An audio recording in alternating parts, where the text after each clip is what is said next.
on the House January 6th Select Committee, and former U.S. District Court Judge Shenlin.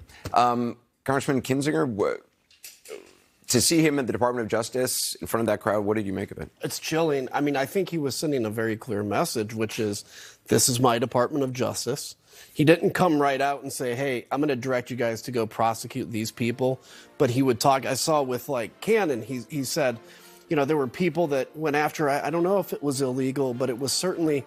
So he's sending a very chilling message. And the other interesting thing is what you see in there are, he's kind of giving a forgiving attitude to DOJ, in essence saying, look, from here out, you guys are my people, good to go. Let's talk about what old DOJ did.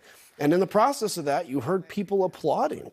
You'd hear people applaud when he'd mention the name of the FBI director or whatever. And it was very creepy. And this is something that I think Americans, regardless of your political position, should really be worried about. Ellie, I mean, you know the Department of Justice. You worked at the Department of Justice for many years. Have you ever seen something like this? No, Anderson. What happened today, that speech was a desecration of the Justice Department, of the Great Hall of Justice, where it was given.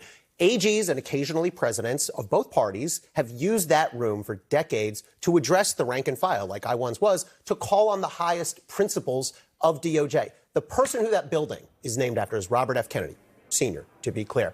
And just to give a sense of the type of speech that ordinarily gets given by an AG to prosecutors. I pulled this. I just want to read real quick how RFK ended a speech he gave in 1962 when he was AG. He said to the group, in closing, let me tell you how important I think your work is to the future of our country. History knows no inevitability except as men surrender to their own fears of the future. I salute you and I wish you well in your work. Now, today, by contrast, we have Donald Trump calling prosecutors Marxist, scum, savages, and thugs. We have a 5-minute speech on Bobby Knight in Indiana basketball. We have talk about the price of eggs and bacon. We have stuff about Hunter Biden's laptop. We have a riff about Norm Eisen.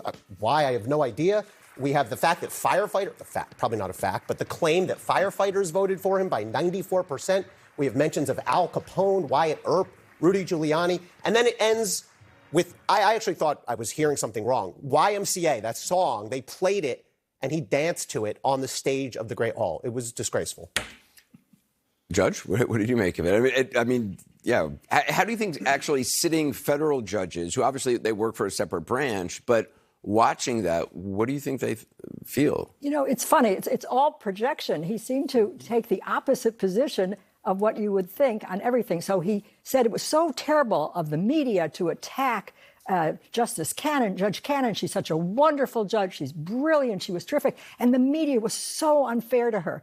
And it's as if he didn't realize what's going on with attacking judges now, calling them traitors, calling them they should be impeached. And his henchmen, Musk, Mike Johnson, et cetera, they are going forward with thinking about impeaching federal judges for making decisions they think are right. So on the one hand, he was so critical of attacking Cannon, and on the other hand, didn't see that it's the flip side. And so that just really stunned me that he didn't see that parallel. And he did that in a couple of other contexts too. He talked about the weaponization of the Justice Department. I can't imagine anything more weaponized than the way he handled that speech as what he called himself, the chief law enforcement officer of the country, as if he's now going to direct the Justice Department, the FBI, what they should do, who they should prosecute. And he went after his enemies list. I mean, there used to be this sort of agonizing of presidents about, meeting with the head of the Department of Justice, about keeping independence, right. not the president not influencing stuff. Having a FBI director that stays over for multiple administrations. It could be a Republican, it could be a Democrat. The idea that there was weaponization, but now there's not going to be. It's an Orwellian sort of... Well, exactly. He gave them the hit list. He told them exactly who he really wants prosecuted, starting with Alvin Bragg, Tish James, and Norman Eisen, Mark Pomerantz. He laid out a whole list. Biden, of course, and many others. And that was the list. And he's basically sending a message. Go after them. They were not fair to me. They need to be prosecuted. If I can pick up on that quickly. Look, sure. I was critical of a lot of the Trump prosecutions. Anderson, you know well. I said many times I disagreed with the way some of these cases were charged and tried. That said, think about what Donald Trump's logic here is. He basically stood in front of that crowd and said, I've experienced firsthand. I know how brutal it is when DOJ gets used against you. Now, we're going to do it back to everyone else. I mean, it's a childlike view. It's retributive. He just went on a bender, essentially. It's illogical and it's dangerous. What I worry about is we're becoming numb to this. Like every day there's some massive outrage or some red line that we never imagined a president would cross. And when he crosses so many of them, it gets to be like, but we're just being too upset all the time and we're falling into his trap. No, I mean, the reality is we used to have standards for the president. This president is blowing through them.